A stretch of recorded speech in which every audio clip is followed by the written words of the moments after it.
안녕하십니까? 책시드군입니다. 자, 이번에 이제 개인적으로는 한 1000권째 책이었는데요. 네, 2022년 1월부터 시작됐어요. 네. 홉스의 리바이어던에 대해서 한번 짚어보도록 하겠습니다. 두껍지 않은 책입니다. 제목 자체가 지식을 위한 것이기 때문에 간단하게 핵심 정리 한번 체크해보도록 하겠습니다. 이 책은 청춘의 독서 7권으로 되어 있고요. 홉스, 리바이어던이고요. 토마스 홉스가 지은 책이고 오하나가 지은 번역했습니다. 2022년 1월 3일 1권으로 시작해서 오늘은 1000권째 되는데요. 좀 감회가 깊습니다. 책의 핵심 내용은 리바이어던은 홉스가 1651년에 발표한 근대 정치 철학의 시본이었습니다. 그의 출발점은 철학이 아니라 인간 본성이다. 홉스에 따르면 인간은 기본적으로 이기적이며 불신의 존재이며 자연 상태에서 인간은 모두가 모두와 싸우는 상태에 빠진다고 합니다. 홉스가 정했죠. 이기적이고 불신의 존재이고 자연 상태에서 인간은 모두와 싸우는 상태라고 인간이 정의했습니다. 그 결과 삶은 고독하고 가난하며 비열하고 야만적이며 짧다고 얘기했습니다. 굉장히 좀 충격적이지만 다시 한번 읽어보겠습니다. 삶은 고독하고 가난하며 비열하고 야만적이며 짧다고 했습니다. 이러한 무정부 상태를 피하기 위해서는 인간은 사회 계약을 맺고 절대 권력을 가진 주권자, 즉 리바이어던을 만든다고 합니다. 이건 일종의 괴물 이름이죠. 바다에. 홉스의 국가는 자유의 일부를 희생한 대가로 질서와 생존을 보장한다. 국가가 자유의 일부를 희생하거든. 그는 말한다. 계약 없이 권위 없고 권위 없이 법이 없고 법 없이는 정의도 없다. 다시 읽겠습니다. 계약 없이 권위는 없고 권위 없이 법이 없고 법 없이는 정의도 없다고 얘기했습니다. 자, 삼손의 그 천권의 독서의 의미는 1000권째 독서로서 리바이어던은 택했던 것은 단순한 독서가 아니라 문명과 질서, 인간의 본성에 대한 경외와 물음의 선언이다. 우리는 법과 질서의 세계 속에서 살아가고 있지만 그 기반이 얼마나 불안정한 것인지를, 그리고 그 위에 지어진 공동체가 얼마나 불안정한 신뢰에 기댄 것인지를 이 책을 통렬히 드러낸다. 홉스는 철학자이기 전에 현실의 구조를 해본 해박자이다. 그는 인간의 존엄을 외치지 않는다. 오히려 인간은 두려움 속에서 협력하며 그 협력이야말로 문명의 시작이란 말이다. 이 통찰은 1000권의 독서 여정을 되돌아보게 만들기에 충분하다. 개인적인 요점 정리를 AI에게 맡겼더니 좀 멋지게 문장을 도출했습니다. 가끔 이런 생각도 들어요. AI에게 너무 맡기다 보니까 나의 글은 아무래도 이제 뒤처지는 것 같고 나의 글이 사라지는 듯한 그런 느낌도 들었습니다. 자, 이어서 AI 통찰을 보겠습니다. 홉스는 인간을 찬양하지 않는다.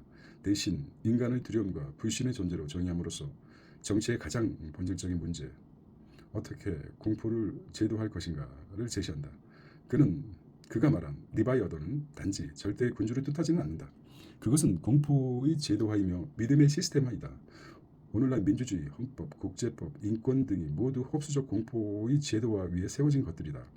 리바이어던은 절대 권력이 아니라 절대적 안정을 위한 구조이며 이는 디지털 시대에도 여전히 재구성되고 있다. 오늘의 리바이어던은 무엇인가? 인공지능, 국가 안보 시스템, 글로벌 플랫폼 기업, 혹은 블록체인과 같은 분산전 통치 체제라고 볼 수 있을까요? 네. 자, 홉스는 지금 우리에게 유효하다고 할 수 있습니다. 우리는 어떤 권위를 믿으며 어떤 공포로부터 도피하고 있는가라는 질문을 던졌습니다. 자, 창의적인 질문으로 마무리해 보겠습니다. 첫 번째, 오늘날 우리가 만드는 리바이어던은 AI 알고리즘 감시 시스템처럼 인간의 어떤 욕망과 두려움을 대변하고 있는가? 홉스가 말한 절대 권력은 탈중앙화된 디지털 권력의 구조와 공존할 수 있을까? 개인의 자유는 어떻게 보장되는가라는 물음을 한번 던져보겠습니다. 국가는 인간이 야만을 억누르기 위해 만들어졌다고 한다. 그렇다면 오늘날 국가는 개인보다 더 윤리적인 존재인가? 혹은 더 폭력적인 도구인가? 홉스는 인간 본성을 비관적으로 보았다. 그러나 인간의 협력, 공감, 윤리적 책임감은 어떻게 설명되는가? 이 역시 제도화해야 하는가라는 질문을 던집니다. 함께 사유할 문장들을 한번 보겠습니다. 만인에 대한 만인의 투쟁 상태에서 인간의 삶은 고독하고 가난하고 비열하고 야만적이며 짧다. 자연 상태에서 정의는 존재하지 않는다. 정의는 계약과 법의 산물이다. 리바이어던은 인간의 두려움이 만든 가장 위대한 창조물이다. 연결되는 철학적 단초를 보면 플라톤의 정의로운 국가는 이상을 기반으로 했다면 홉스는 공포에 기반한 국가를 주장했다고 합니다. 누소의 사회계약은 인간 본성에 대한 낙관에서 출발했지만 홉스는 비관주의의 구조화였다고 했습니다. 쇼펜하우어는 인간의 이성, 의지와 충동, 두려움과 고통의 인식과도 일맥상통합니다. 현대 디지털 통치, 감시, 자본주의, 사회적 통제 시스템 모두 홉스의 리바이어던의 재해석이라고 볼 수 있습니다. 이런 이제 좀 길게 나의 생각과 자 여기서 이제 뭐 중요한 그 내용 중에서 한번 소개해 보겠습니다. 자, 일부에서는 불을 뿜고 책을 쓰다 만인에 대한 만인의 전쟁 상태란 끊임없이 공포와 생사의 갈림길에서 인간은 삶을 고독하고 가난하고 험악하고 잔인하고 그리고 짧다고 이렇게 표현했습니다.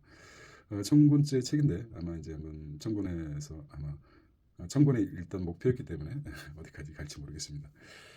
습관이란 상당히 중요한데 2,000권이 갈지 5,000권이 갈지 10,000권이 갈지 모르겠습니다. 일단은 많이 거인의 어깨 위에 올라타서 세상을 보지 못하고 이 책에 그냥 빠져서 책 거인의 엉덩이에 깔려서 신음하고 있지는 않겠습니다. 나폴레옹도 그렇듯이 책을 읽고 비판적인 생각으로 항상 곱씹고 자기 것으로 만들려고 노력을 했습니다. 저도 마찬가지로 책을 한 권 읽고 여러 가지 교훈적인 말이 많은데 그 중에서 하나라도 나의 것으로 만들어서 나의 습관화시키고 체득화시키는 과정이 중요하다고 생각합니다.